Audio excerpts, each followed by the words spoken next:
एक के विकास में प्रारंभिक वर्षों को सबसे महत्वपूर्ण क्यों माना जाता है? ए, क्योंकि इस समय बच्चे सबसे तेजी से शारीरिक विकास करते हैं। बी, क्योंकि मस्तिष्क का अधिकांश विकास इस अवधि में होता है। सी, त्राष्टी बच्चे इस समय स्कूल शुरू करते हैं। डी, क्योंकि इस समय बच्चे खेलना सीखते हैं। उत्तर बी। 2. वाइगोत्स्की के सिद्धांत में निकटवर्ती विकास क्षेत्र जोन ऑफ प्रॉक्सिमल डेवलपमेंट का क्या अर्थ है? ए, वह क्षेत्र जहां बच्चा स्वतंत्र रूप से कार्य कर सकता है। बी, वह क्षेत्र जहां बच्चा सहायता के साथ कार्य कर सकता है। सी, वह क्षेत्र जहां बच्चा बिल्कुल कार्य नहीं कर सकता। डी, वह क्षेत्र जहां बच्चा खेल के माध्यम से सीखता है। उत्तर बी। 3. पियाजे के अनुसार बच्चे स्वकेंद्रितता ईगोसेंट्रिज्म से कब बाहर निकलते हैं? ए, संवेदी प्रेरक चरण में। बी, पूर्व संक्रियात्मक चरण में। सी, मूर्त संक्रियात्मक चरण में। डी, औपचारिक संक्रियात्मक चरण में। उत्तर 4. बच्चा जो बार बार गलतियां करता है उसे शिक्षक को क्या करना चाहिए? ए, बच्चे को डांटना चाहिए। बी, बच्चे को गलतियों से सीखने का अवसर देना चाहिए। सी, बच्चे को कक्षा से बाहर करना चाहिए। डी, बच्चे को नजरअंदाज करना चाहिए। उत्तर बी। 5. कोहलबर्ग के नैतिक विकास सिद्धांत के अनुसार बच्चे प्रारंभ में नैतिक निर्णय क्यों लेते हैं? ए, सामाजिक स्वीकृति प्राप्त करने के लिए। बी, दंड से बचने के लिए। सी, व्यक्तिगत सिद्धांतों के आधार पर। डी, खौल सहानुभूति के कारण। उत्तर बी।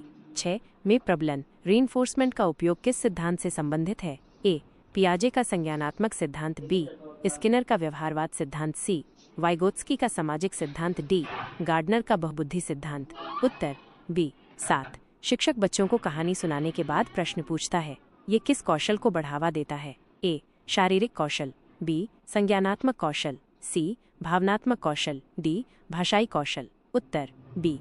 8.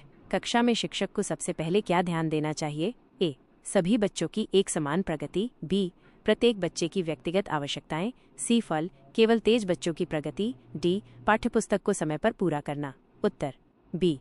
9. बच्चों में रचनात्मकता को बढ़ावा देने के लिए शिक्षक को क्या करना चाहिए? ए, बच्चों को केवल किताब से पढ़ाना चाहिए। बी, बच्चों को प्रयोग करने और नए विचारों को आजमाने के लिए प्रोत्साहित करना चाहिए। सी, बच्चों को कठोर नियमों का पालन करने के लिए कहना चाहिए। डी, बच्चों को केवल लिखित कार्य देना चाहिए। उत्तर बी।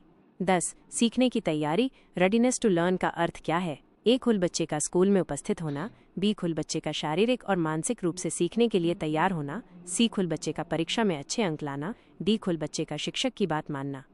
उत्तर बी, खुल 11. बच्चे के संज्ञानात्मक विकास में भाषा की भूमिका के बारे में कौन सा कथन सही है? ए, भाषा का संज्ञानात्मक विकास से कोई संबंध नहीं है। बी, भाषा केवल संचार का माध्यम है, सोच को प्रभावित नहीं करती। सी, भाषा बच्चों के सोचने और समझने की क्षमता को प्रभावित करती है। डी, भाषा केवल सामाजिक विकास के लिए महत्वपूर्ण है। उत्तर सी।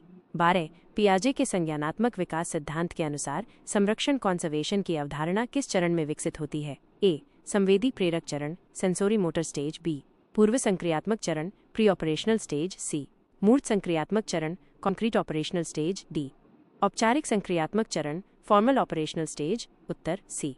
13. शिक्षक बच्चों को समूह में कार्य करने के लिए प्रोत्साहित करता है। ये किस सिद्धांत पर आधारित है? ए, पियाजे का व्यक्तिगत अनुभव सिद्धांत। बी, वाइगोत्स्की का सामाजिक अधिगम सिद्धांत। सी, कोहलबर्ग का नैतिक विकास सिद्धांत। डी, स्किनर का व्यवहारवाद सिद्धांत। उत्तर बी। 14. निम्नलिखित में से कौन सा कथन समावेशी शिक्षा इंक्लूसिव एजुकेशन के सिद्धांत को सबसे अच्छे से दर्शाता है? ए, सभी बच्चों को एक ही पाठ्यक्रम पढ़ाया जाना चाहिए। बी, विशेष आवश्यकता वाले बच्चों को अलग कक्षा में पढ़ाया जाना चाहिए। सी, बच्चों की विविध आवश्यकताओं को ध्यान में रखकर शिक्षण होना चाहिए। डी, केवल औसत बुद्धि वाले बच्चों को कक्षा में शामिल करना चाहिए। उत्तर सी। 15. बच्चों में सीखने की प्रक्रिया को प्रभावित करने वाला सबसे महत्वपूर्ण कारक क्या है? ए, शिक्षक की योग्यता। बी, बच्चे की रुचि और प्रेरणा। सी, कक्षा का आकार। डी, पाठ्यपुस्तकों की उपलब्धता। उत्तर बी।